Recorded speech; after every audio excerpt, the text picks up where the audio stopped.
Arnie Duncan. Gun stores are reporting spikes in sales of weapons and ammunition from enthusiasts who fear a crackdown is near. But one Las Vegas artist is deciding to put his weapons on ice, even if they are only on T-shirts. Alex Krasky is a Russian immigrant who has been in the U.S. for a decade. He says he paints whatever inspires him, including the military and its weapons. He says T-shirts bearing these images would be on sale in Los Angeles now, but he and the president of the Los Angeles Clothing Company agreed not to proceed with the design, and Alex Krasky joins us to talk about it. Thank you so much for being here. You're welcome. Why now? Why not after the incident in Aurora, Colorado, or any of these other horrific shootings? Why after this incident? You know, I think that recent events basically affected everything. They affected the art, everything what is going on in this country. So I have military background myself. I'm an ex-military, and all my family basically are military people. And I cannot really say that I am against guns. I cannot. And the truth would be that at this particular point in the United States, there are a lot of guns which are in the wrong hands. And that's the problem which America faces now.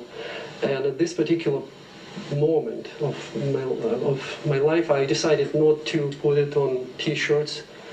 And even I've been working on this piece for a while, for a month probably, but then I realized that it wouldn't be fair to people who lost their loved ones. 20 kids and several adults who were trying to protect them, and for me to put it on T-shirt, it's really disrespectful to these people. I mean, you heard the NRA on Friday blame essentially cultural influences in this country for the violence that we're seeing. I mean, you're part of the cultural complex, for lack of a better word. You're an artist. You know, people also blame video game makers. They blame Hollywood for the violence that they see in movies. How much blame does cultural America share in this situation that we're now in, do you think? How much blame? You know, the thing is that this is the only country which has, you know, which can buy a weapon like that, you know, in every store almost, you know. But I wouldn't say it's really a cultural thing, you know. And in Russia, for example, you cannot buy guns like that, you know, go to any military store, no. But in the United States, you can.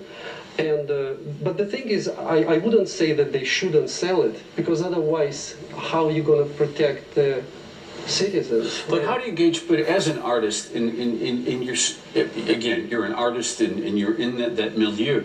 How much influence do you think video game makers have over impressionable people, or movies that are out there that are violent, or T-shirts, or even art? Example, you know, I mean, it definitely has some influence. I cannot say that it doesn't influence people. You know, for example, I just recently watched the movie Hitman, if you saw this movie. And the guy was going to kill the policeman, and he told him, if you answer right, I will let you go. So when does the good man has right to kill? He asked him this question. And the guy say, when I feel that there is a danger to me or my family, I would do anything to stop it.